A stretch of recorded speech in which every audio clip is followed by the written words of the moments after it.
Now I'm gonna play you two videos here. The first video is my first ever video when I read from a teleprompter, and the second video is the last video I read from a teleprompter.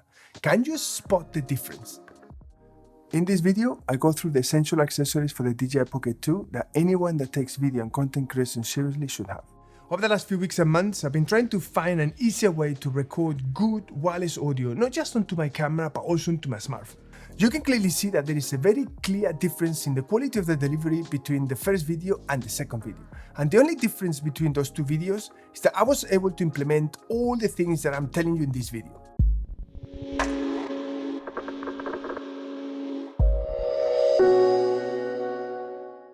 Scripting everything in your videos and talking to a teleprompter will help you keep things tight and concise so that you don't go off waffling about on things that your audience may or may not find interesting. I split this video in two sections, the technical side and the creative side. And you can't have one without the other, but each of them are really important individually. Now, starting with the technical side of things, the most important thing when you set up your teleprompter is to choose the correct focal length. My advice is that you stick to a range between 28 and 35. I find that that is the best focal length, but this depends entirely on your studio or whatever it is that you're filming. But the most important thing is that you have it at a comfortable distance. You don't want it too close to you so that it's not right up on your face, but you don't want it too far away so that you struggle to read. Now, when you set up your teleprompter and you read from it, you want to make sure that you do it in a way so that it doesn't look like you're reading from it. If you have the text outside the diameter of the lens that you use, it's going to look like you are reading from somewhere, okay? Your eyes are going to be going left and right, and it's going to be very obvious that you are reading from a teleprompter. Another thing to be mindful of is the size of the text. You don't want it to be too small that you are squinting to read it, but you don't want it to be too big that it takes up too much space. So my advice is that you set the width of the text within the diameter of the lens, because that way your eyes won't be hunting for any text and you'll be looking straight down the barrel of the lens. And this is the only way to make it look and sound natural, when it sounds like you are improvising what you're saying, when in actual fact you are really not improvising anything. Now, there is one thing that you really need to be fully aware of, okay? You are not going to be able to read your entire script in one go, okay? It's literally impossible. You are going to be making mistakes. Everybody does it. Some teleprompter softwares come with their own remote control device.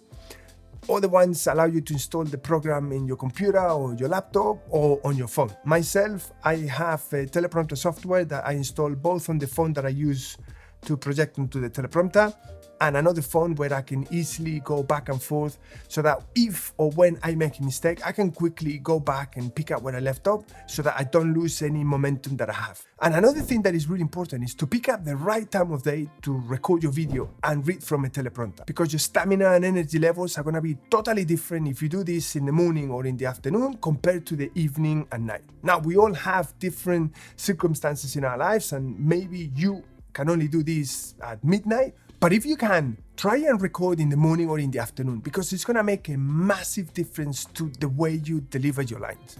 Forget about easily doing shots like going from the ground up. You need to turn the gimbal sideways and then twist your wrist in a really weird and unnatural way. You can definitely add lenses and filters to the smartphone on the OM5, but the gimbal itself doesn't handle that additional weight very well. Now, you've heard a million times the expression practice, practice, practice, and it's definitely true.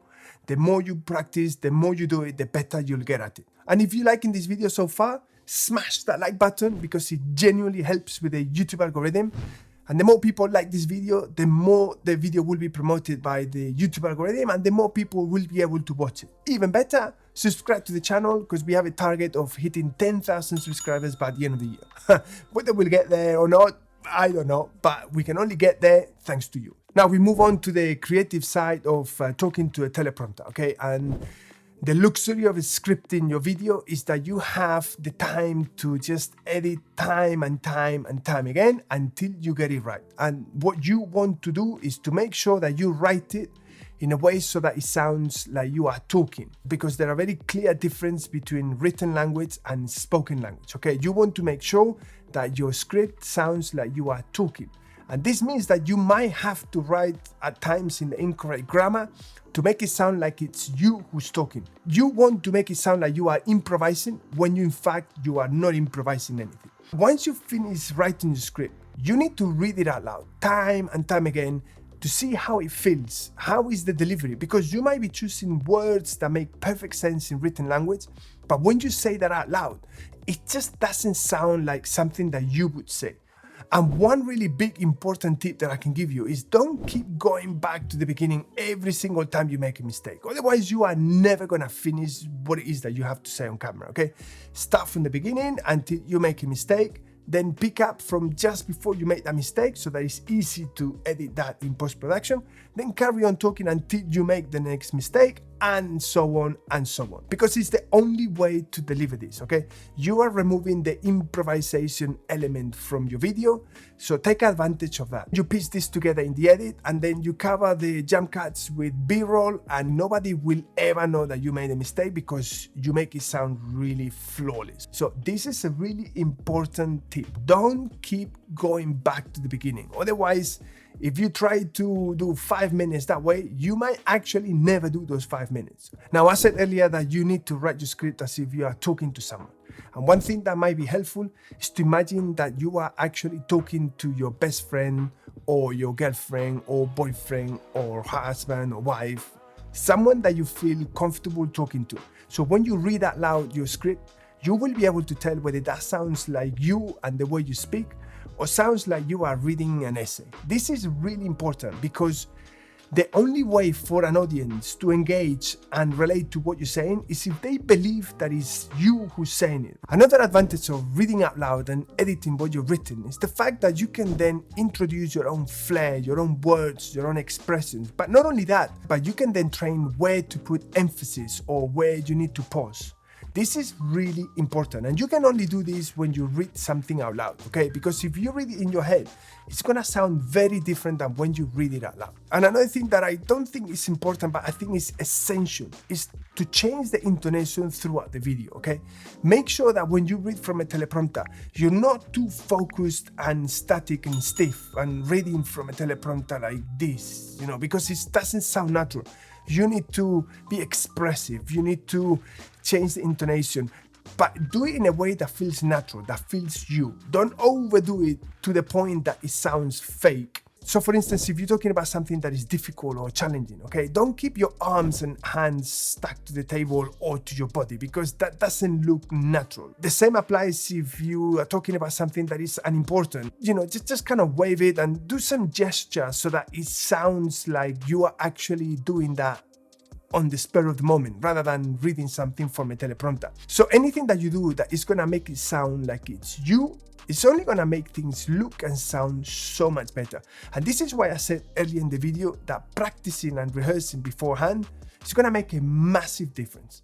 Now, when you read from a teleprompter, your attention and focus is gonna be on the words that are on the prompter itself, okay? But to make it sound more natural and believable, you might need to add long pauses, you know. So for instance, there might be times that you might want to look away as if you are genuinely thinking about what you're about to say when you actually are not thinking about it, but you need to make it sound natural. You need to create that illusion so that the viewer believes that you are actually thinking about what you're about to say when in actual fact you're not. So these are all the elements that you need to implement in your script, and you need to edit it and write it in a way so that, for instance, as the prompter is running, you might want to leave 2 or 3 lines blank, maybe with ... dots, or maybe something in inverted commas so that you know what you need to do.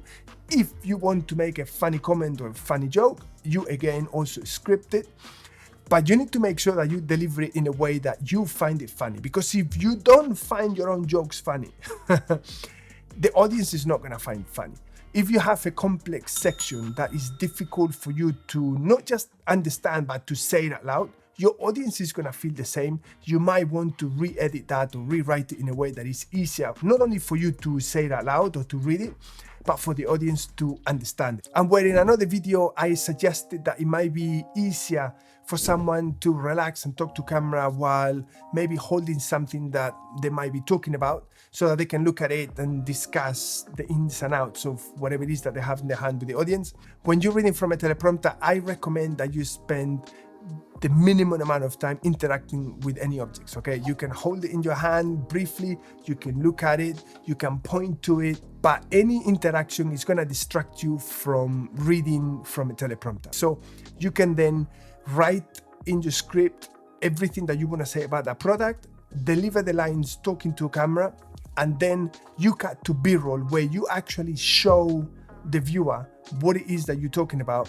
When you spend too much time talking or looking at a product, you lose that link or connection that you have with the viewer. So stick to a minimum interaction with any objects and then use B-roll to illustrate what it is that you want to say. Trust me, it's gonna work a million times better.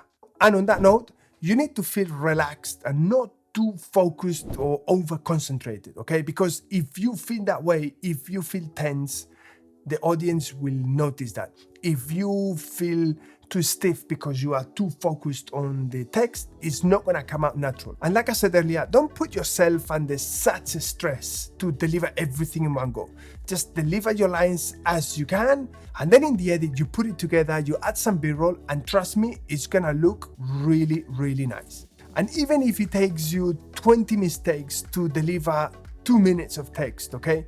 Never underestimate how much better and relaxed you're gonna sound by the fact of repetition, okay?